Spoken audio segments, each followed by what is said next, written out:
읽겠습니다. 바로가 그의 신하들에게 이르되 이와 같이 하나님의 영에 감동된 사람을 우리가 어찌 찾을 수 있으리요. 주는 그리스도시요 살아계신 하나님의 아들이십니다. 오늘도 새신자 반에서 예배 드릴 수 있음에 하나님께 감사드립니다. 우리가 이전에는 불가능과 무능 속에서 창세기 3장의 포로된 생활에서 사단의 심부름하며 살았지만 예수 그리스도의 피보혈의 공로로 인하여서 하나님이 주시는 힘을 갖고 살게 하심을 감사합니다. 우리 세 가족이 말씀을 들을 때 하나님이 주신 말씀을 내 말씀으로 붙잡고 마음에 확신이 있어서 하나님의 사명을 내 사명으로 갖고 살 수 있도록 하나님 이 시간 성령 충만케 해주시며 살면서도 하나님의 권능을 갖고 힘있게 살아갈 수 있도록 하나님 우리를 변화시켜 주시옵소서. 늘 말씀 듣고 늘 기도하고 늘 하나님을 전하는 자로 우리 새신자 모든 분들이 될 수 있도록 하나님 인도하여 주시옵소서. 우리 삶을 하나님 복음으로 개혁시켜 주시옵소서. 하나님 아버지 오늘도 말씀을 전하시는 우리 홍 목사님께 함께 하시고 성령과 우리를 더하시며 예수 그리스도를 전가할 수 있는 귀한 시간 될 수 있도록 하나님 인도하여 주시옵소서. 오늘도 말씀 중에 정말 아버지 이 자리에 오기까지 정말 걱정, 근심, 염려 가지고 온 사람이 있다면 말씀을 듣고 이 말씀으로 치유되게 하시며 또한 아버지 이 말씀이 나만 아는 것이 아니라 다른 사람에게도 전가하고자 하는 복음 사역자로 변화시킬 수 있도록 오늘도 말씀 중에 성령 충만할 수 있도록 주님께서 역사하여 주시옵소서. 예배를 주께 맡기며 예수 그리스도 영 받들어 기도하옵나이다. 옆에 있는 분들과 한번 인사 나누겠습니다. 고맙습니다. 감사합니다. 주님 안에서 사랑합니다. 오늘은 제 9과 말씀 다시 보시겠습니다. 응답과 함께하는 삶, 기도라는 제목으로 말씀 나누고자 합니다. 요한복음 16장 24절 3절 보겠습니다. 요한복음은 신약성경 네 번째 성경입니다. 요한복음 16장 24절. 어디 있는지 잘 몰라요 하시는 분은 손 들어주세요. 저희는 찾아드릴게요.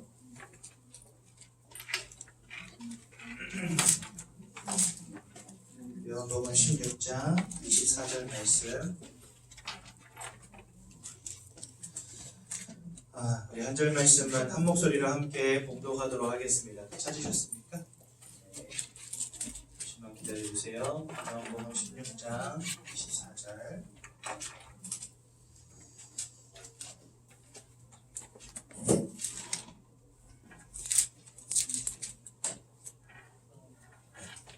요한복음 16장 24절 한 절만 우리 한 목소리를 함께 봉독하겠습니다. 시작. 지금까지는 너희가 내 이름으로 아무것도 구하지 아니하였으나 구하라 그리하면 받으리니 너희 기쁨이 충만하리라. 아멘. 성경에는 하나님께 대적하여 타락한 존재의 이름이 나옵니다. 그 녀석의 이름이 뭐냐? 사단이다. 근데 이 사단은요, 요한복음 8장 44절에 보니까 거짓말장이라고 되어 있습니다. 그리고 살인자라고 되어 있습니다. 그리고 천하를 꿰는 자라고 계시록 12장 9절에 되어 있습니다. 즉 이 녀석은 사람들을 속이고 꿰고 무너뜨리고 실패시키는 존재라는 거예요. 그런데 요 거짓말장이 살인자, 꿰는 자 이 녀석은 여러분들의 인생을 속아 넘어지게 하기 위해서 모든 수단, 모든 방법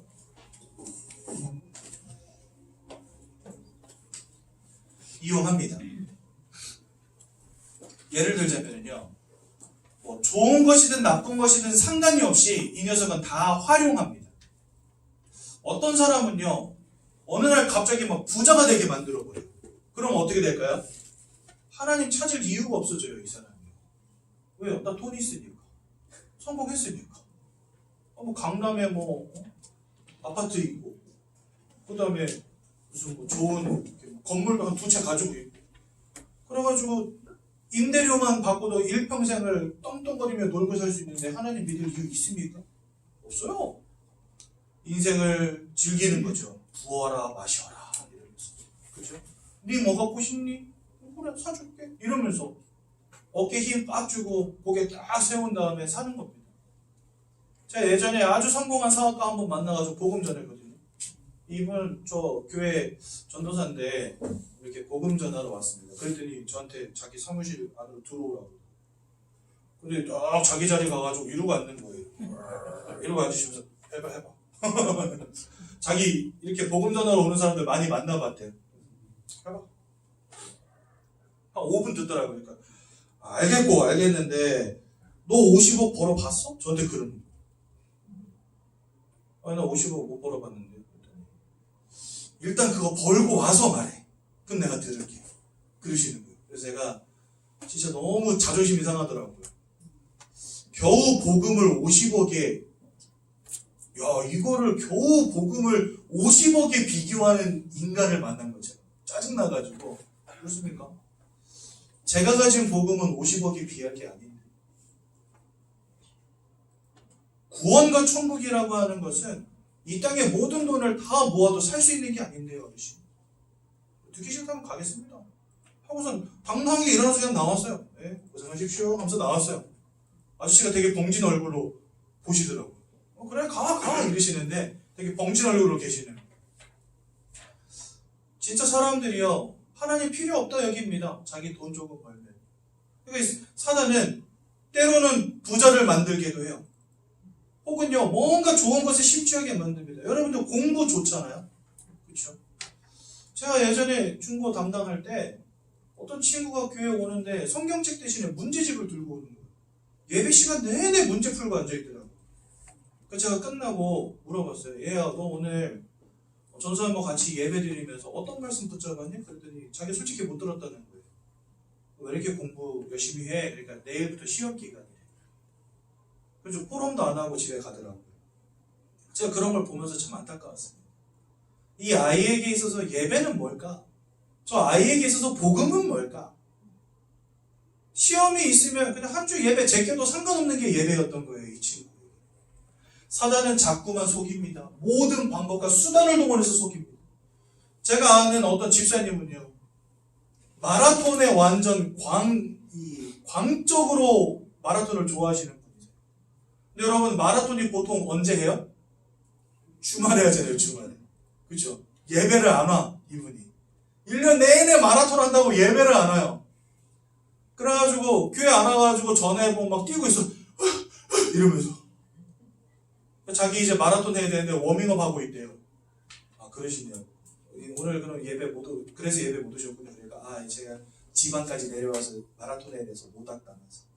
집에 가서 꼭 메시지 들을게요. 이러시는 거예요. 왜냐면 요즘에 유튜브에 이렇게 다 업로드 되잖아요, 메시지.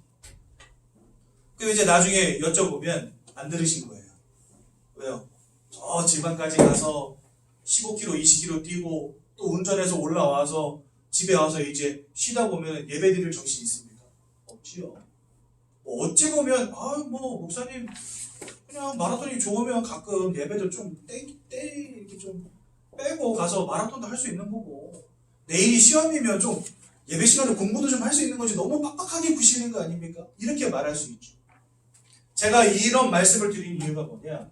사단은 모든 방법과 수단을 동원해서 결국 뭐 한 가지만 하지 못하게 만드냐?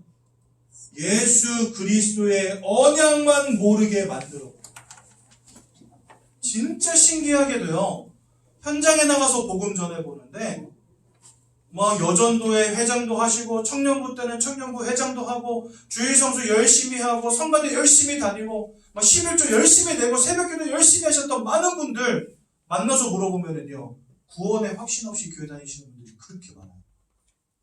예수가 그리스도라는 이 복음의 말씀을 모르는 분들이 그렇게 많다니까. 여러분 예배 드리는 거 얼마나 좋은 겁니까? 헌금 드리는 거 얼마나 좋은 겁니까? 내가 성가대로 헌신하고 봉사하는 거 얼마나 좋은 겁니까? 그런데 거기에 집중하면서 결국은 뭐 모르냐? 복음만 모르고 있어요. 진짜 신기하다니까요. 왜 그런지 아십니까? 사단은 모든 방법과 수단을 다 동원해서 이것만 모르게 만들어요. 이와 같은 올무에 걸려있는 대표적인 민족이 누구냐? 그게 바로 이스라엘 민족입니다. 하나님이 우리에게 안식일을 거룩히 지키라 이렇게 말씀하시거든요. 제대로 안 지키면 너네 다 죽어. 하나님 이렇게 말씀하실 정도로 안식일을 중요하게 여기셨어요. 그래서 이 안식일은 하나님이 6일 동안 창조하시고 제7일에 안식하셨어요. 그리고 그날을 거룩히 너희가 지키고 하나님 아무 일도 하지 말아라 이렇게 하나님 말씀하셨거든요. 그 여러분 보십시오. 하나님이 6일 동안 창조하시면 굉장히 피곤하셔서 7일째 날에는 쉬신 걸까요? 절대 그렇지 않습니다. 하나님이 어떻게 지치십니까? 그분은 지치지 않는 분이시라니까요. 전지전능하신 하나님이시고 말씀으로 창조하신 하나님이신데 그분이 창조 때문에 피곤하고 지치고 스트레스 받아서 쉬셨을까요? 아니에요. 그러면 제7일 안식하신 이유가 뭘까요? 모든 사람들로 하여금 그날에 오직 주께만 집중하고 하나님만 바라보라고 하나님 제정하신 날이 안식일이에요. 그러니까 그날은 너네 일도 하지 마. 그리고 오직 하나님만 바라봐. 어디 멀리 가지도 마. 집에서 오직 하나님만 바라봐. 하나님 이렇게 말씀하셨거든요. 그럼 여러분 여기서 중요한 것은 일하지 말라는 겁니까? 아니면 하나님 바라보라는 겁니까? 하나님 바라보라는 거잖아요. 그런데 이스라엘 백성들은 이 안식일을 어떻게 지키냐? 하나님 예수 그리스도의 언약 바라보거나 붙잡지 않고요. 항상 이 안식일을 가지고 사람들을 어떻게 하냐? 정죄하고 비판합니다.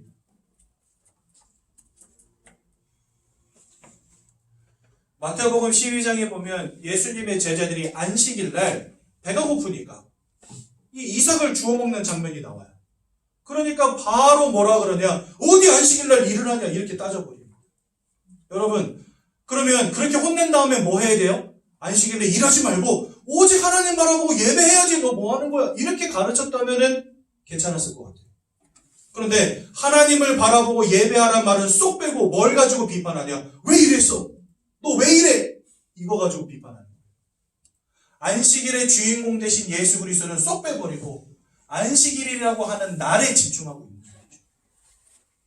사단은 심지어 하나님의 말씀을 가지고도 그리스도 예수만 붙잡지 못하도록 속입니다.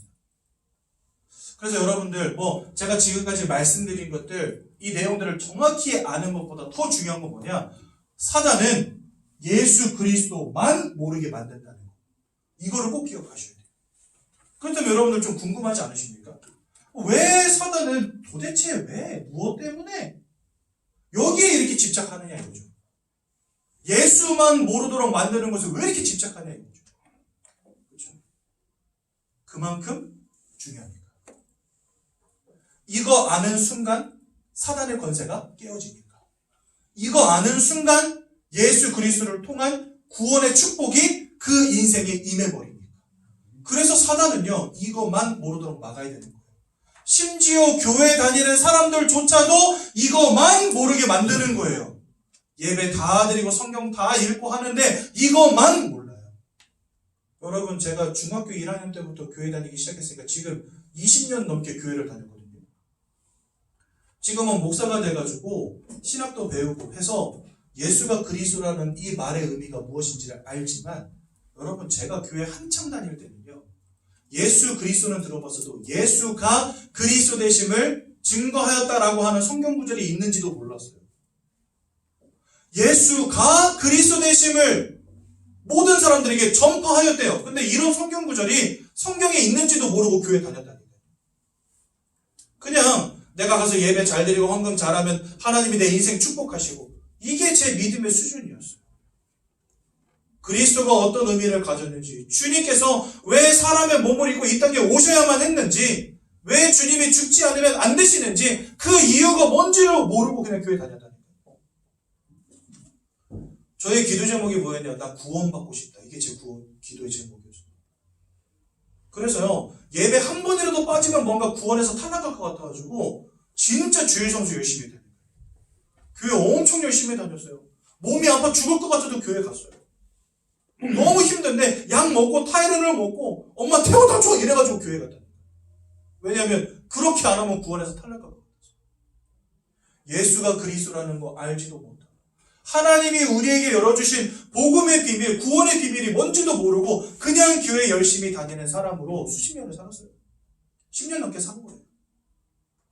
사단은요, 자꾸만 모든 방법과 수단을 통해서 우리를 거짓말로 속이고 우리를 꿰고 그래서 뭐 하지 못하게 만드냐? 예수가 그리스도라는 사실만 모르게 만든다는 거예요. 왜요? 그만큼 중요하니까. 이거 알면 인생이 끝나버리니까.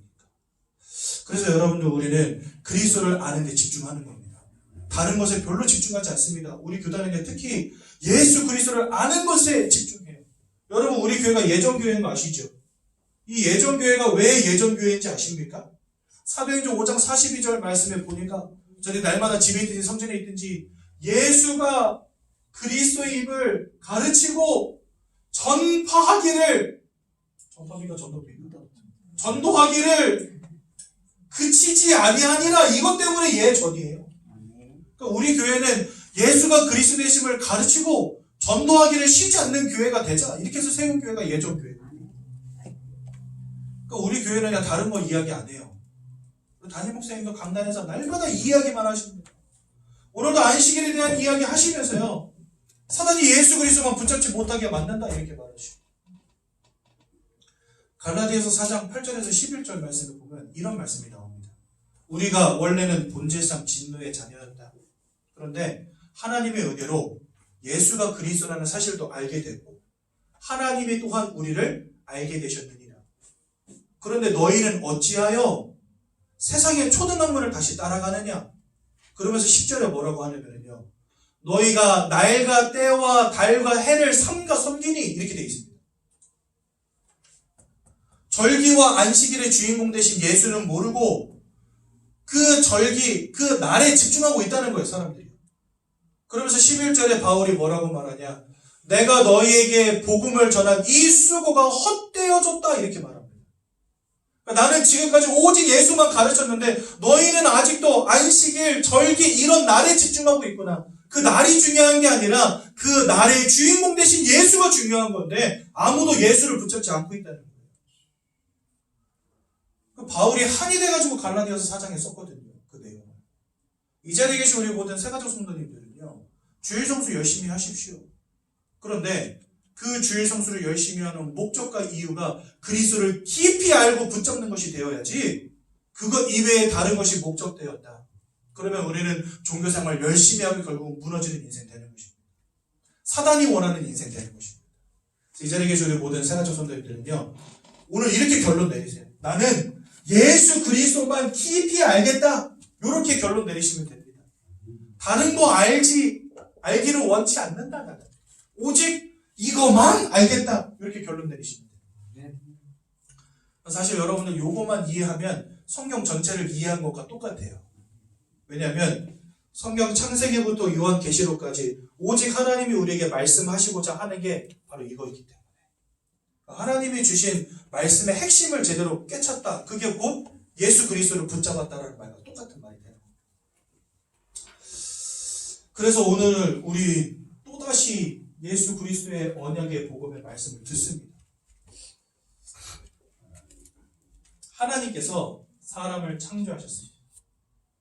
창세기 1장 27절과 28절을 보니까 하나님의 형상을 따라 우리를 창조하셔서 우리는 하나님과 같은 영적 존재라고 말씀하십니다.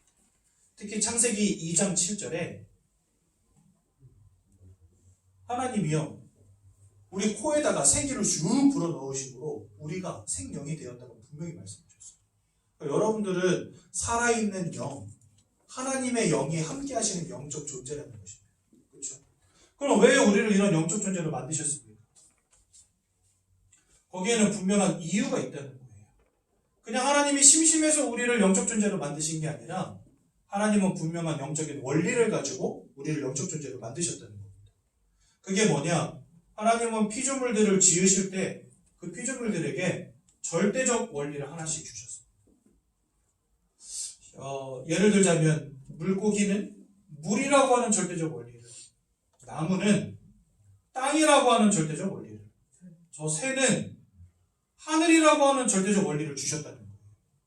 그래서 물을 떠나서는 살 수 없고 땅을 떠나서는 살 수 없고 하늘을 떠나서는 살 수 없는 존재들로 하나님 피조물들을 만드셨다는 겁니다. 그러니까 처음부터 하나님이 만드실 때 주신 원리인 거죠.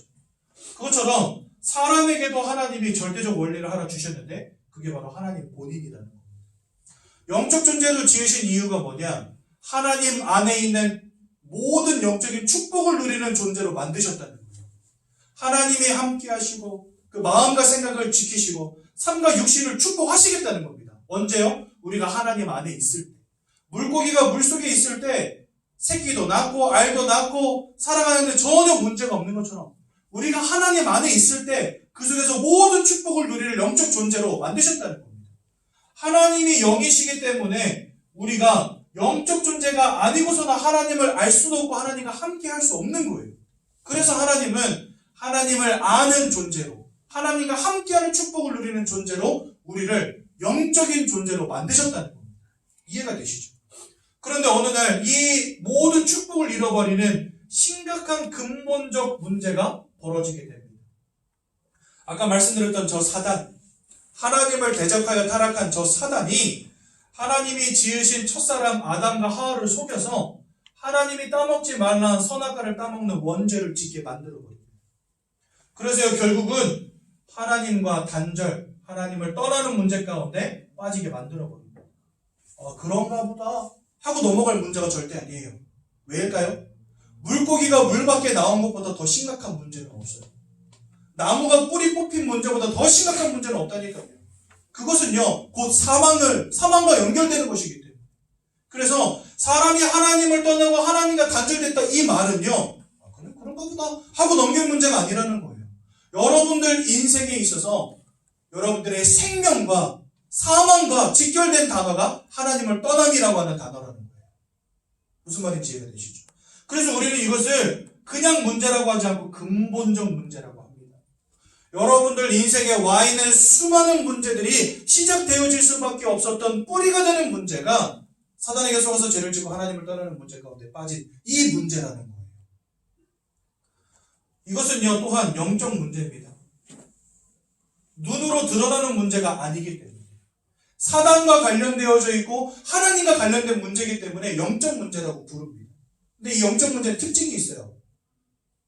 성령으로 충만한 사람을 통하여 전달받지 않으면 절대로 깨달을 수 없는 게 이 영적 문제입니다. 그래서요 세상 학문은 아무리 연구하고 공부해도 절대로 알 수 없는 게 바로 이 영적 문제입니다. 그래서요 여러분들 세상에 답이 없는 거예요. 아무리 여러분들 세상에는 어떤 박사도 있냐면 파리의 뇌를 연구하는 박사가 있대요. 저는요 파리 보이면 그냥 파리채로 때려 죽이거든요. 피가 찍! 찍을 때까지 그냥 막 때려서 죽이는데 어떤 분은 그 파리를 고이 잡아서 친히 머리를 갈라서 좁쌀보다도 작은 그 뇌를 꺼내서 그걸 연구하는 분도 있대요. 뭐 그런 분이 있으니까 뭐 파리의 습성도 알고 뭐 하시겠죠. 저한테 파리는 그냥 때려 죽일 놈인데 세상에 참 신기한 분들이 많은 것 같습니다. 파리 뇌를 연구해서 도대체 뭘 얻으시려고? 파리 뇌를 아무리 분해하고 막 나노 단위로 분해해가지고 파리 뇌의 모든 비밀을 다 파헤친들 이거 알겠습니까? 여러분 죽어도 알 수가 없어요. 영적 문제이기 때문에. 그러니까 사람들이 이 땅에서 뭔가 행복을 추구하고 뭔가 성공을 추구하고 뭔가 잘 살아보려고 뭔가 누리면서 살아보려고 최선을 다해서 노력하는데 절대로 답을 얻을 수 없는 문제 가운데 있습니다. 인생이 무너져도 방법이 없고 인생이 무너져도 왜인지 이유도 모르고 이게 바로 세상 사람들이 답이 없이 방황할 수밖에 없는 이유가 된 것입니다. 그래서 우린 이걸 뭐라고 부르냐? 모든 사람들에게 임하여 있는 동일한 뿌리가 되는 문제이기 때문에 근본적 문제라고 부르는 거예요. 그러니까 이 자리에 있는 우리 모든 분들이 사실은 이 문제 속에 지금까지 있었던 겁니다. 안타깝지만. 그러다 보니 이 근본적인 문제 속에 있으니 인생의 모든 문제가 올 수밖에 해요. 물고기가 물을 잃어버리면 그때부터 피부가 말라가고 움직일 수조차 없고 서서히 죽어가는 겁니다. 그렇죠? 다시 물로 돌아가기 전에는요, 살아날 여망조차 없는 거예요. 맞지 않습니까? 그것처럼 하나님을 잃어버린 그 순간부터 우리는 모든 문제 가운데 죽어가는 거예요. 아니, 영적으로는 이미 사망 가운데 있는 겁니다. 나에게 왜 고통이 오는지, 왜 문제가 오는지도 알지 못한 채 방황하며 살아갈 수밖에 없는 인생으로 전락해버린 겁니다. 성경은요, 먼저 우리에게 영적 신분 자체가 바뀌어졌다라고 말씀하십니다. 하나님이 함께하는 이 놀라운 축복 가운데 있었던 인생이 이제는 사단 마귀에게 사로잡힌 인생이 되었다고 말씀하세요. 요한복음 8장 44절, 너희는 너희 아비 마귀에게서 났으니, 마귀가 우리의 아버지랍니다. 여러분들의 엄마 아빠가 마귀라는 말이 아니고 여러분들의 영적인 배경 자체가 이제는 사단에게 사로잡힌 인생으로 바뀌었다는 거예요. 이전에는 하나님이 함께 하시는 인생이었다면 이제 더 이상 하나님이 함께 하시지 않는 사단 마귀가 주인된 인생이 되어버렸다는 겁니다. 그것을 우리는 뭐라고 하냐? 운명이라고 하는 겁니다. 그 사단에게 완전히 사로잡혀서 내 열심과 노력과 그 다음에 내가 얼마나 성실하냐, 이것과 상관이 없이 내가 원치 않는 불행과 문제가 지속되어질 수밖에 없는 인생, 운명과 사주팔자에 사로잡힌 인생 되어버린 겁니다. 여러분들 인터넷에 가끔 그런 기사 오잖아요. 뭐 사건 사고 때문에 누가 죽었다, 이런 기사들 많이 올라오잖아요. 제가 그런 거 기사 볼 때요, 간혹 가다가 보는 댓글들이 있어요. 그게 뭐냐면, 아이고 저분은 참 팔자도 사납네, 이런 댓글들 가끔 보거든요. 세상 사람들은요, 저게 운명이라니 팔자라냐고 그냥 받아들입니다. 아이고 안타깝다, 운명이 야속하지, 인생이 야속하지, 팔자가 사납네, 저렇게 착한데 왜 나쁜 놈은 안 잡아가고, 막 이런 댓글들 올라오거든요. 가끔 사람들은요, 인생에 뭔가 문제가 닥쳤을 때 그것을 그냥 운명이라고 받아들입니다. 그게 그냥 인생이야, 내 힘으로 어쩔 수 없는 거야, 안 되는 거야. 근데 성경은 우리에게 분명히 말씀하십니다. 우리 인생을 도적질하고 우리 인생을 실패시키고 우리 인생을 무너뜨리는 자가 운명이라고 하는 틀 속에 여러분들을 가둬버렸다라고 성경 말씀하십니다. 너희 아비 마귀에게서 났으니, 또 요한일서 3장 8절에는 마귀에게 속한 자가 되었다 이렇게 말씀하시거든요. 즉 우리는 마귀에게 사로잡힌 자, 마귀에게 속한 자가 되어버린 것입니다. 언제부터요? 하나님을 잃어버린 이 순간. 그리고 여러분들 이 말을 가벼이 여기시면 절대 안 됩니다. 많은 사람들이 그냥 육신의 축복받으려고 교회 다녀요. 뭔가 예배드리고 기도 빡시게 하면 하나님이 무슨 도깨비 멍멍이로 금나로 뚝딱 은나로 뚝딱 하는 것처럼, 내가 예배 잘 드리면 하나님이 좀 축복하시고, 내가 헌금 많이 하면 하나님의 사업도 잘 되게 해주시고, 이 정도 알고 있다니까. 아닙니다, 여러분. 하나님이 어째서 이렇게 두꺼운 책을 만드셨을까요? 그냥 예수 잘 믿고 니 잘 먹고 잘 살아라잉 이럴 것 같으면 그냥 창세기 1장 1절에 그거 하나만 딱 써놓고 끝내면 될 건데, 왜 이렇게 두꺼운 책으로 하나님 성경 만들어 두셨냐 말이죠. 왜 창세기 3장에 선악과를 따먹는 장면이 나오고, 하나님이 여인의 후손을 보내겠다라고도 말씀하시고, 하나님의 말씀을 붙잡고 바라볼 때마다 하나님이 그 민족을 축복하시고, 그 언약을 잃어버릴 때마다 강대국이 와서 포로 삼고 노예 삼고 소국 삼았던 이런 긴 내용들을 왜 여기다 잔뜩 집어넣으셨냐 말이죠. 우리 인생이 하나님을 떠난 채 사단 마귀에게 붙잡힌 인생을 보여주시는 거예요. 거기서 빠져나오는 유일한 길은 예수밖에 없음을 가르치시는 거예요. 그래서요, 한마디만 끝날 걸 가지고 66권이나 되는 책에다가 하나님이 길게 풀어 써놓으신 겁니다. 왜 예수를 알지 않으면 안 되는지. 이런 영적 신분 가운데 빠진 겁니다. 안타깝게도. 그러면서 이 사단은 자꾸 뭐하게 만드냐? 우상 숭배하게 만들어버려요. 모든 사람들은 다 성공하고 행복하고 싶거든요. 마음속에 두려움을 심는 거예요. 뭔가 이 고사상 차리지 않으면 안 될 것 같은 두려움. 뭔가 무당에게 가서 한번 물어보고 푸닥거리를 하든지 이 부적을 갖다가 붙이지 않으면 안 될 것 같은 두려움. 뭔가 어디 가서 막 빌고 절하고 드리지 않으면 안 될 것 같은 두려움을 막 심는 거예요. 여러분, IMF 때 가장 돈 많이 번 사람들 누군지 아시죠? 무당들, 굿당 사장님들, 평생 먹을 돈 다 벌었대요, 그때. 여러분, IMF 때 얼마나 힘듭니까? 구조조정 당해가지고 명예퇴직 하신 분들이 이제 퇴직금 받아가지고 회사에서 나왔는데, 그 돈을 가지고 자기 사업을 해야 되는데 두려운 거예요. 이 돈 잃어버리면 큰일 나니까. 그래서 그 돈을 싸들고 어딜 찾아가냐? 다 무당집 찾아가고 굿당 사장님 찾아가는 거예요. 그래서요 IMF 때 굿당 사장님들이요 평생 먹을 돈을 다 벌었대요. 왜? 하도 많이 싸들고 오니까 사람들이요 완전 두려움에 사로잡혀 있는 겁니다.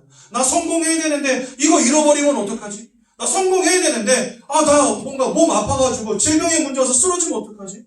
나 성공해야 되는데 내 사업 무너지면 어떡하지? 벌벌 두려워 떨며 사는 겁니다. 그래서 결국 뭐 하게 만들어요? 요거 하게 만들어요. 사람들이요 마음이 평안하고 즐겁고 이러면요 우상숭배 죽어도 안 합니다. 저요 우상숭배 죽어도 안 합니다. 왜요? 이미 나는 천국 백성인데 구원받았는데 하나님이 내 인생 책임지시고 인도에 가신다는데 두려울 게 뭐 있습니까? 2022년도 이제 코앞으로 다가왔는데 무당집 찾아갈 이유 있습니까 여러분? 집에다 부적 붙일 이유 있습니까? 돼지머리 삶아야 됩니까? 삶고 싶어요 저는 솔직히. 확 눌러가지고 찍어서 먹고 싶어요. 돼지머리는 먹으라고 있는 것이지 밥상에다 차려놓고 절하라고 있는 건 절대 아닙니다. 우상숭배할 이유가 뭐가 있습니까? 하나님이 우리 인생의 주인 되어주시고 우리가 이미 천국 백성 되었는데 근데 이 축복을 모르는 자들은요 두려워 떨므로 살아가면서 고사 지내지 않으면 안 돼요. 제사 지내지 않으면 안 돼요. 그러면요 이 두려움을 떨칠 방법이 없어요. 그렇죠? 그래서 우상숭배 계속하게 만드는데 문제는 뭐냐? 이것이 귀신과 교제하는 것이라고 고린도전서 10장 20절에 말씀하십니다. 이 귀신의 무리들은 사단을 따르는 졸개들입니다. 그 말은요 하나님을 떠나버린 채 사단에게 사로잡힌 인생을 살아가면서 그 사단을 섬기는 인생으로 살아간다는 거예요. 모든 사람들이 우상숭배하면 불행이 막아지는 줄로 여기지만 더 큰 불행이 와진다는 사실도 모른 채 열심히 빌고 섬긴다는 겁니다. 영적으로 사로잡혀 버리니 우리의 마음과 생각이 무너질 수밖에요. 많은 사람들이 우울증으로 조울증으로 어떤 사람들은 환청을 듣기도 하고 심각하게는 환상을 보기도 합니다. 즉 귀신을 봅니다. 사람들 밤마다 악몽을 꾸기도 하고 가위 눌림과 같은 문제를 당하기도 합니다. 사람들이 그 마음과 생각이 완전히 무너질 수밖에 없어요. 그래서요 정신분열의 문제가 오고 이것이 나중에는요 정신병으로 커지게 되는 것입니다. 어떤 사람은 상처로, 어떤 사람은 트라우마로, 어떤 사람은 노이로제로 얼마만큼 사람의 마음과 생각이 무너졌는지. 서로 사랑해서 결혼했는데 마음이 맞지 않는다는 이유로 가정이 깨어지고, 서로 사랑해서 결혼했는데 서로 좀 마음이 맞지 않는다는 이유로 막 찔러 죽이고. 요즘 여러분 시대가 얼마나 무서운 시대 됐습니까? 진짜 사람의 마음이 한번 무너지면요 상상할 수조차 없는 그런 일들이 벌어진답니다. 여러분 예전에 조현병 환자 하나가 약을 오랫동안 안 먹은 거예요. 근데 어떤 일을 벌였냐, 몇 개월 안 된 30개월 된 아들내미를 데리고요 자기 차에다 태운 거예요. 그리고 고속도로를 역주행해버린 거예요. 그래가지고요 고속도로를 역주행하니 사고가 안 날 수가 없지요.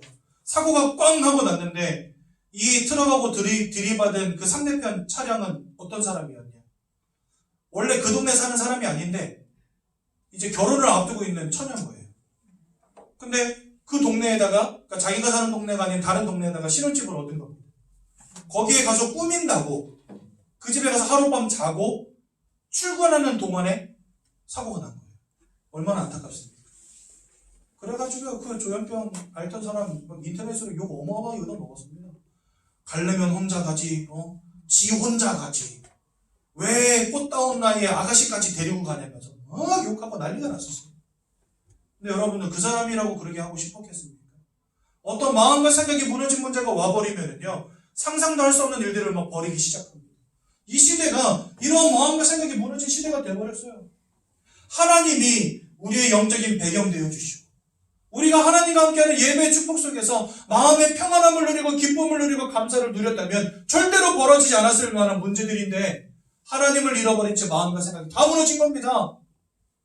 그러니 여러분 그 삶과 육신이 어떻게 되겠습니까?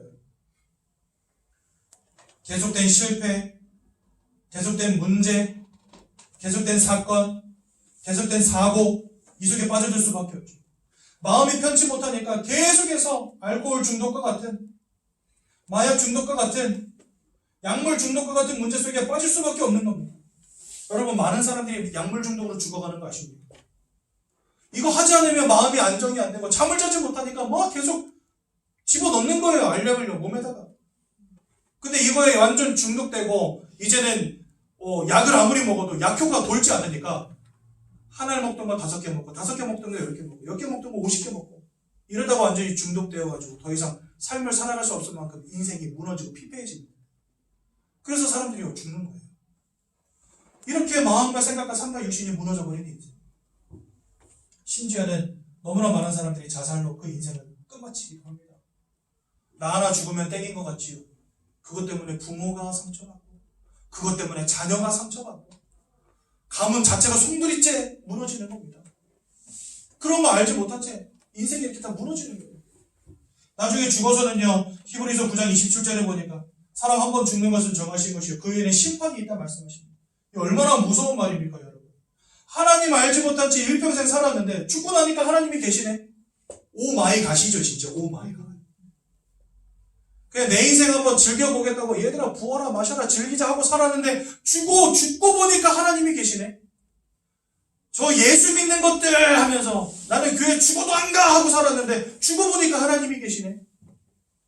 근데 하나님 심판하시네요. 어떻게 해요? 아들이 있는 자에게는 생명이 있고 아들이 없는 자에게는 생명이 없느니라.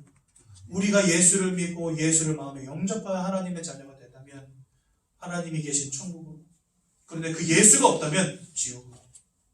하나님이 정하신 구원의 방법이 그것이기 때문에 누가 거역하고 누가 반역할 수 있습니까? 하나님이 정해놓으신 룰인데, 그렇죠?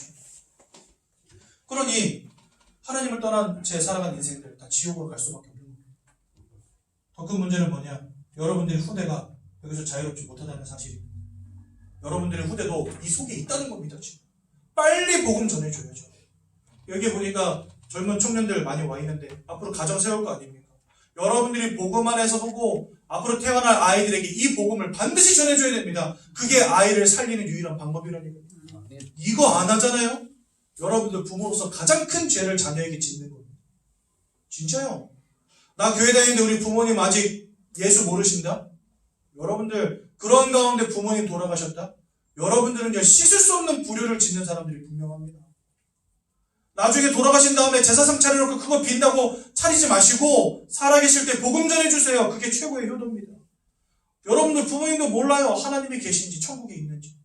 근데 뭐 예수 듣고 예수 영접하러 가서 따라 했는데 나중에 죽고 보니까 하나님이 계시네. 하나님 못 만났으면 오마이갓 할 뻔했는데 하나님 만나는 바람에 예수를 만나는 바람에 저 천국으로 들어가는 거예요. 뭐가 효도입니까, 여러분? 복음 알려줘야 되는 거예요. 근데 여러분, 이와 같은 문제 속에 빠질 수밖에 없었던 근본적 원인이 이 세 가지인데 이 세 가지의 문제를 우리 힘으로 절대로 해결할 수 없다는 겁니다. 공부한다고 해결되는 게 아니고 돈 번다고 해결되는 게 아니고 착하게 산다고 해결되는 문제가 아니란 말이죠. 그래서 하나님이 우리에게 길을 열어주신 겁니다. 창세기 3장 1절에서 6절에 하나님을 떠나는 이 근본 문제를 범하게 됐는데 하나님이 바로 창세기 3장 15절에 뭘 약속하셨냐? 여인의 후손을 보낼 것이다 이렇게 말씀하십니다. 왜 여인의 후손이라고 해놨을까요? 아담의 후손이 아니라 왜 여인의 후손입니까? 아담의 후손 한 사람으로 말미암아 죄가 모든 사람들 가운데 들어오게 되고 그 죄로 말미암아 모든 사람들이 사망에 이르게 되었느니라 성경 말씀하시거든요. 즉 아담 한 사람 때문에 우리는 다 원죄에 묶인 인생이 되어버린 겁니다. 아담의 혈통을 따라 태어나는 모든 사람들은 다 이 원죄 가운데 태어나게 되는 겁니다. 우리를 위해서 돌아가실 예수님은요 죄와 상관이 없는 분이어야 해요. 그래서 남자와 여자와의 만남 속에서 또 생식작용을 통해서 생성된 아이는 다 아담의 후손이겠죠. 그래서 예수님은 이런 통상적인 아이가 태어나는 방법이 아닌 다른 모양으로 이 땅에 오셔야만 했습니다. 그게 뭐냐? 바로 여자의 몸을 통해서 성령으로 잉태되어서 태어나신 거예요. 그래서 예수님은요 아담의 후손이 아닌 여인의 후손입니다. 그러니까 하나님이 처음부터 범죄하자마자 아담의 죄와 상관이 없는 인간을 보내서 그 인간을 십자가에 못 박혀 죽게 만들므로 너희를 구원하겠다고 약속하셨어요. 여기 창세기 3장 15절에 보면 뭐라고 되어 있냐? 여인의 후손이 와서 사단의 머리를 깨뜨려 버릴 것이다 이렇게 말씀하셨고요. 또한 너는 그 여인의 후손의 발꿈치를 상하게 할 것이니라 이렇게 말씀하세요. 사단의 머리를 깨뜨려 버린 것은 사단의 권세를 끝내버린 겁니다. 그러면 발꿈치를 상하게 한다 이 말이 뭘까요? 예수님의 십자가에 못 박혀 돌아가심을 의미하는 겁니다. 그럼 십자가에 못 박혀 돌아가시는 것도 생명을 잃어버리는 사건인데 왜 겨우 발꿈치를 상하게 할 것이다 라고 하셨을까요? 예수님 3일 만에 부활하셨어요. 사망에 묶여 계신 분이 아니라 다시 살아나셨기 때문에 예수님에게 온 그 십자가의 죽음은 그냥 발꿈치 다치는 정도밖에 안 되는 거예요. 왜? 다시 살아나실 분이에요. 그래서 여러분들 사단은 머리가 깨어졌고 예수의 발꿈치가 깨어질 것이다. 창세기 3장 15절에 말씀하세요. 즉 처음부터 하나님은요 구원의 길을 우리에게 말씀하신 겁니다.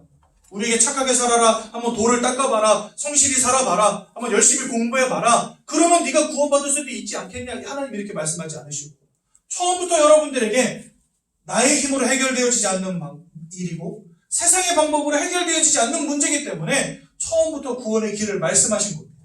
내가 예수를 보내사 사단의 권세를 깨뜨리고 너를 구원해 줄 거야.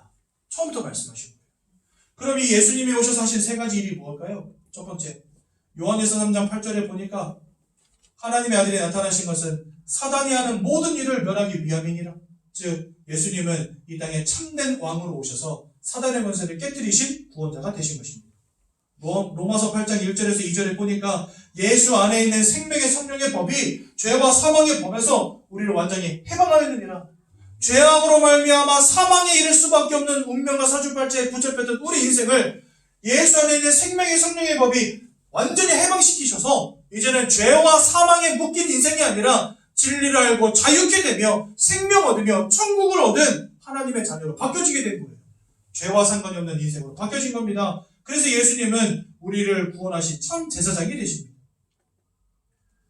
세 번째로 요한복음 14장 6절에 보니까 모든 사람 다 하나님을 떠나 하나님과 단절되어 있는데 길이요 진리요 생명 되신 예수 그리스도를 통해서만 아버지께로 올 수 있느니라 이렇게 말씀하셨어요. 나를 통해서만 아버지께로 올 수 있느니라 이렇게 말씀하셨다는 건 뭐죠? 두 가지 의미가 있습니다. 첫 번째는 모든 사람이 지금 아버지께로 가지 못한 상태라는 것이고, 두 번째는 예수 외에는 아버지께로 갈 방법이 없다는 겁니다. 그렇죠? 그러니 예수님은 하나님께로 나아갈 참 길 대신 선지자가 되신 것입니다. 여러분 여기 왕과 제사장과 선지자 이 세 글자를 썼는데 보십시오. 왕은 누구지요? 최고의 권세를 가진 존재입니다. 즉 이 땅에 사단의 권세를 이길 권세가 없는데 오직 예수님만 사단의 권세를 이길 권세를 가진 유일한 왕이 되셨다는 겁니다. 제사장은 뭡니까? 제사장은요 구약시대에 죄 가진 사람들의 죄를 사여주는 역할을 감당했던 사람이 바로 제사장입니다. 근데요 제사장들은 본인의 몸을 죽임으로 다른 사람의 죄를 용서하지 않고 그 사람이 가져온 양과 염소를 죽임으로 그 사람의 죄를 용서해 줬어요. 근데 예수님은 양과 염소, 송아지의 피로 하지 아니하시고 자기의 피로 속죄를 이루사 담대히 성소로 들어갈 담력을 얻게 하셨다. 분명히 말씀하십니다. 그러니까 제사장들은 지금까지 양과 염소를 잡아서 죄 용서함을 베풀어 줬지만 예수님은 자기의 몸을 찢고 자기의 피를 흘리고 자기를 죽이사 우리의 모든 죄를 영원의 단번에 완전히 해결하셨다는 겁니다. 그래서 예수님은 그냥 제사장이 아니고 참 제사장인 겁니다. 지금까지 많은 선지자들이 있었어요. 선지자들이 하는 일이 뭐였습니까? 하나님의 계심을 알리고, 그렇죠? 회개하라고 말씀을 전했던 사람들이 다 선지자들 아닙니까? 그런데 예수님은 직접 이 땅에 오사 자기 육체 가운데 하나님으로 나아갈 길을 여셨다 이렇게 되어 있습니다. 그래서 예수님은 그냥 선지자가 아닌 참 선지자가 되시는 겁니다. 이분이 2000년 전에 오셔서 우리를 위해서 모든 고난과 고통을 당하시고 저 십자가에 못 박혀 모든 보혈을 흘려주시고 또한 본인의 생명을 우리를 위해서 내어주시며 돌아가신 지 사흘 만에 부활하셔서 본인이 하나님이심을 우리에게 증거하셨죠. 그래서 우리 예수님을 누구라고 부릅니까? 그리스도. 그래서 여러분들 아까 제가 처음에 말했잖아요. 예수가 그리스도 되심을 가르치기, 전도하기를 그치지 아니하고 예수가 그리스도 되심, 예수가 그리스도 되심. 그 그리스도의 의미가 뭐냐? 바로 이것입니다. 그래서 여러분들 이 사실을 믿고 마음에 영접하는 자들마다 하나님의 자녀가 되는 권세를 주시는 겁니다. 그리고 이 운명과 사주팔자에서 사단의 권세에서 해방되어지는 것입니다. 그러니 사단은요, 이것만 모르도록 여러분들을 생명 걸고 막아야 되는 거예요. 교회 가지 못하게 막아요. 교회 가게 됐다? 복음 깨닫지 못하게 막아요. 그래서요, 교회 다니지 않는 자들은 다이렉트로 지옥으로 떨어지게 되는 것입니다. 예수를 믿지 않는 자들. 교회를 다니는 많은 사람들은 나중에 천국까지만 복음 알지 못한 채 방황하며 무너지다가 천국 가는 거예요. 그러니 사단은요, 생명 걸고 여러분들로 하여금 이것만 모르게 만드는 겁니다. 이 복음만 모르게 만드는 겁니다. 저는 새가족부 4년 5년 하면서요, 교회 다녀봤다는 분들 많이 만나봤습니다. 근데 제가 전하는 이 복음을 딱 들으시고서는요, 100이면 100, 1000이면 1000 다 뭐라고 말하냐. 자기 이런 거 한 번도 들어본 적이 없대요. 안타까운 일이죠. 교회에서 가르치지 않으니 어떻게 됐습니까? 그렇죠? 여러분들 진짜 이 복음이, 성경을 통해서 우리에게 주신 이 복음이 여러분들에게 인생의 답이 되시고 진리가 되시기 바랍니다. 오늘 그 예수를 마음에 영접하시고 하나님의 자녀 되는 축복을 누리시면 좋겠으나 그 전에 부가 내용을 조금 짚고 넘어가겠습니다. 응답과 함께하는 삶, 기도. 불신자의 기도가 응답되는 이유가 무엇일까요? 여러분, 기도는 영적인 행위이기 때문에 응답이 되는 겁니다. 모든 종교는 모두 기도문이나 기도의 행위를 하는데요, 나무나 돌에 절하는데 응답이 오기도 하고, 종이나 그림, 사진을 놓고 기도하는데 응답이 옵니다. 집에다가 신주단지 모셔놓고 기도하는 사람도 있죠. 그 다음에 달마대사 이런 사진들 걸어놓고 기도하는 사람들도 있고, 목탁 가져다가 두들기면서 기도하고, 성모 마리아상 갖다 놓고 기도하는데 응답이 된단 말이죠. 심지어 나무를 보고, 여러분들 시골 동네 가면은요, 큰 은행나무, 큰 느티나무 이런 데다가 새끼줄 모아놓고 이렇게 사람들 거기 가서 빌고 하잖아요. 근데 그런 거 하는데 응답이 와요. 희한하게. 심지어 동물에게 절하는데도 응답이 옵니다. 왜 그렇습니까? 응답을 주는 자가 있기 때문에 그렇습니다. 여러분들, 사단은 살아있어요. 그래서 사단에게 뭔가를 바라보면서 깊이 기도하고 빌고 절하고 드리고 할 때 그것을 사단이 듣는다니까요. 그러면서 여러분들에게 응답을 줍니다. 근데 응답을 주면 어떻게 돼요? 이거 아주 중요한 문제거든요. 만약에 내가 저 나무를 보고 막 열심히 기도하는데 갑자기 내 암이 나버렸어. 이 사람은요, 죽어도 예수 믿을 이유가 없어요. 왜요? 문제 생기면 저 나무 보고 또 빌면 되니까. 그러니까 사단은요, 응답을 줍니다. 응답을 줌으로 해서 모르도록? 예수가 그리스도라는 거 모르도록. 하나님 만나지 못하도록. 속이는 거예요. 구술 한번 했더니 문제가 해결이 돼. 이 사람 교회 갈 이유 있어요? 없어요. 문제 터질 때마다 누구 찾아갑니까? 그 무당 찾아가면 돼요. 그렇죠? 그래서 사단은요, 응답이라는 걸 주는 거예요, 불신자들. 응답이 오는 것처럼 보이지만 더 큰 실패와 더 큰 고통과 더 큰 재앙이 오게 됩니다. 그럼 하나님 자녀의 기도는 무엇일까요? 오직 하나님의 자녀만 하나님께 기도할 수 있습니다. 예수 이름으로 기도할 때 응답됩니다. 그래서 오늘 16장 24절에 너희가 지금까지 내 이름으로 구하지 아니하였으나 구하라. 그러면 내 마음에 기쁨이 충만하리라 말씀하시죠. 기도하는 자에게 성령을 주신다 약속하셨고, 하나님의 자녀의 기도는 역사하는 힘이 큽니다. 그래서 병든 자를 두고 기도할 때 하나님 역사하시겠다. 야고보서 5장 16절에 분명히 말씀하십니다. 끝까지 인내하며 기도하면 된다라고 가르치십니다. 그럼 여러분 보십시오. 불신자들이 기도할 때 응답이 오잖아요. 그러니까 하나님께 기도할 때 어떻게 해서 응답이 오냐? 하나님이 살아계시기 때문에 응답이 옵니다.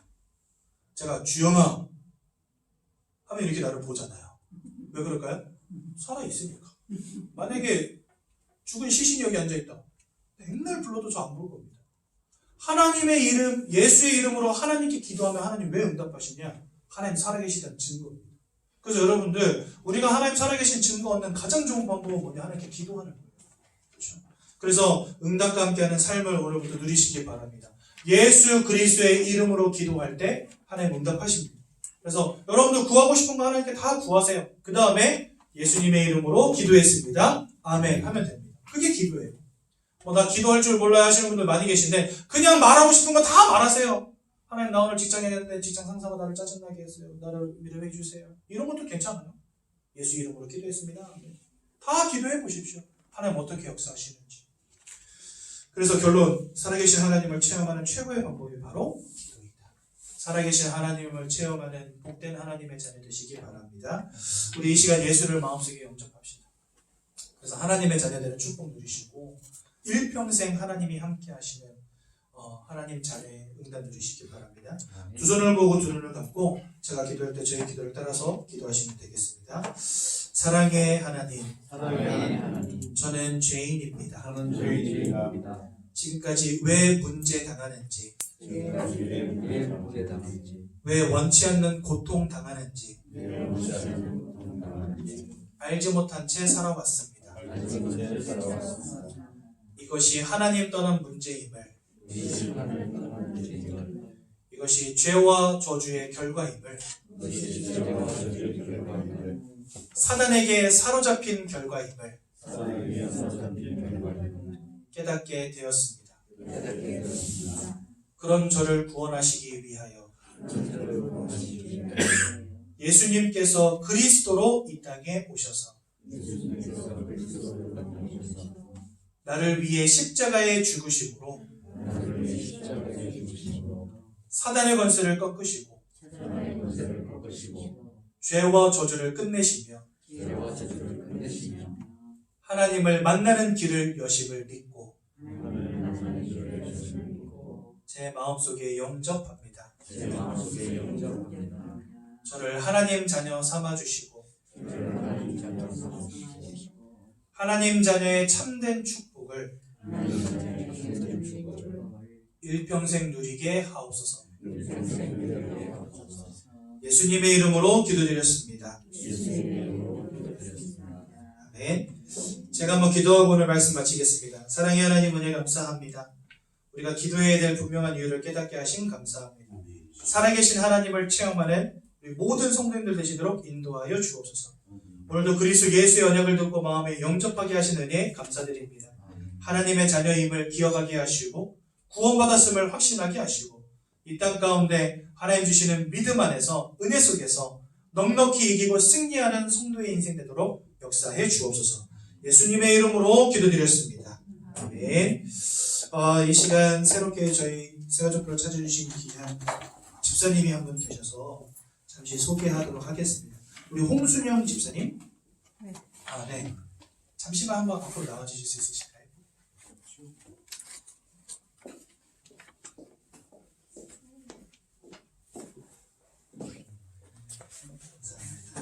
우리 홍순영 집사님 오늘 처음 이렇게 저희 새가족도 찾아주셨는데 앞으로 우리 10주 동안 같이 말씀 나누면서 이 복음이 깊이 이해되어지는 참된 축복 누리시라고 우리 박수로 환영하도록 하겠습니다.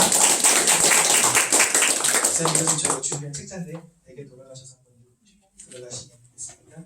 제가 한번 기도하겠습니다. 하나님, 우리 홍순영 집사님 하나님의 은혜 가운데 이 귀하고 복된 자리로 인도하신 감사드립니다. 예수가 그리스도라는 이 놀라운 복음의 비밀이 깊이 발견되어지게 하시고 우리 집사님의 기도 속에 우리 집사님의 가정과 가문과 후대가 복음으로 살아나며 치유되어지며 회복되어지는 참된 역사가 시작되게 하여 주옵소서. 예수님의 이름으로 기도드렸습니다. 아멘. 찬송가 85장 1절만 하나님께 올려드리도록 하겠습니다.